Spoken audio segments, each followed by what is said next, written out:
Hello students, today we are discuss our chapter number 10। ठीक है, आज हम अपना चैप्टर नंबर 10 डिस्कस करेंगे एंड इसका नेम हमारा क्या है? चंद्रमा और तारे। ठीक है, चंद्रमा जो रात में दिखता है और तारे वो भी रात में ही दिखते हैं। चलिए स्टार्ट करते हैं। सबसे पहले आता है हमारा चंद्रमा, जिसे हम चांद बोलते हैं। ठीक है, सूर्य के अस्त होने के बाद आकाश में चंद्रमा दिखाई देता है। दिन में भी चंद्रमा आकाश में ही रहता है, परंतु सूर्य के प्रकाश के कारण यह हमें दिखाई नहीं देता।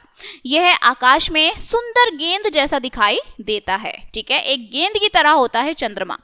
चंद्रमा पृथ्वी के बहुत निकट है। यह पृथ्वी के चारों ओर चक्कर लगाता है। यह अपना एक चक्कर लगभग 27 दिन में पूरा करता है। इसका अपना कोई प्रकाश नहीं होता। ठीक है, चंद्रमा का अपना कोई प्रकाश नहीं होता है। यह सूर्य से प्रकाश लेकर उसे परावर्तित करता है। ठीक है, मतलब एक रिफ्लेक्शन करता है। ओके, यह हमें शीत प्रदान करता है, मतलब ठंडक प्रदान करता है। इसका आकार प्रतिदिन घटता बढ़ता रहता है। कभी चंद्रमा बिल्कुल दिखाई नहीं देता। जिस रात चंद्रमा बिल्कुल दिखाई नहीं देता उस रात को अमावस्या कहते हैं। ठीक है, जिस दिन चंद्रमा नहीं दिखाई देता है उस रात को हम अमावस्या कहते हैं। अमावस्या के बाद चंद्रमा फिर आकाश में दिखाई देने लगता है। उस समय इसका आकार बहुत छोटा दराती जैसा होता है, मतलब बहुत छोटा आकार हो जाता है। ओके, इसके बाद चंद्रमा का आकार प्रत्येक रात बढ़ने लगता है। 14 दिन में यह गेंद जैसा गोल हो जाता है।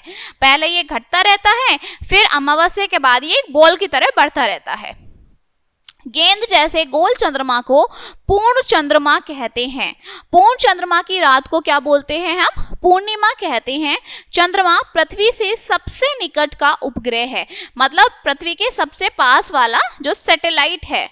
ओके, यह पृथ्वी से लगभग 4 लाख किलोमीटर दूर है। सबसे पहले 21 जुलाई 1969 में अमेरिकी अंतरिक्ष यात्री नील आर्मस्ट्रॉन्ग और एडविन एल्ड्रिन चंद्रमा पर गए थे। ठीक है, चंद्रमा पर वायु, जल और जीवन नहीं है। ना वहां पर हवा है, ना वहां पर जीवन है। ओके, फिर आते हैं हमारे तारे।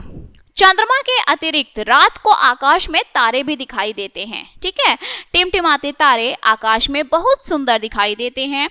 तारे बहुत छोटे दिखाई देते हैं, परंतु वास्तव में ये बहुत बड़े होते हैं। कुछ तारे तो सूर्य से भी हजारों गुना बड़े हैं। ये जो आप छोटे छोटे तारे देखते हो ना, ये बहुत बड़े बड़े एक पत्थर होता है। ठीक है, तो ये हमें बहुत दूर होते हैं, ये हमारी पृथ्वी से, इसलिए ये हमें छोटे छोटे तारे के रूप में दिखाई देते हैं। ठीक है, तारे इतने छोटे क्यों दिखाई देते हैं? क्योंकि तारे हमसे बहुत दूर हैं। उनकी उपेक्षा सूर्य काफी निकट है। सूर्य का प्रकाश पृथ्वी पर लगभग 8.25 मतलब 8.25 मिनट में पहुंचता है, परंतु तारों के प्रकाश को पृथ्वी तक पहुंचने में वर्षों लग जाते हैं। यही कारण है कि तारे हमें छोटे दिखाई देते हैं। ठीक है, हमें छोटे इसलिए देते हैं, सूरज हमारी पृथ्वी के बहुत पास है और ये तारे बहुत दूर होते हैं। ठीक है ना। चलिए, ये चैप्टर भी हमारा यहीं पर फिनिश होता है। अब इसके कुछ आप मुख्य बिंदु देखते हैं। चंद्रमा पृथ्वी के चारों ओर चक्कर लगाता है। ठीक है, घूमता रहता है, जैसे ये आपकी पृथ्वी है उसके चारों तरफ ऐसे घूमेगा। चंद्रमा का आकार परिवर्तित होता रहता है, कभी छोटा होता है, कभी बड़ा होता है। चंद्रमा पृथ्वी के सबसे निकट का उपग्रह है। तारे बहुत छोटे दिखाई देते हैं, परंतु वास्तव में बहुत बड़े होते हैं। दिखते छोटे हैं, क्यों दिखते हैं? क्योंकि वो हमारी पृथ्वी से बहुत दूर होते हैं, इसलिए छोटे दिखते हैं। और जो आपका सूर्य होता है वो पृथ्वी के पास होता है, इसलिए वो इतना बड़ा दिखता है। ठीक है, and this chapter is finished now and we will meet on the next chapter. So thank you.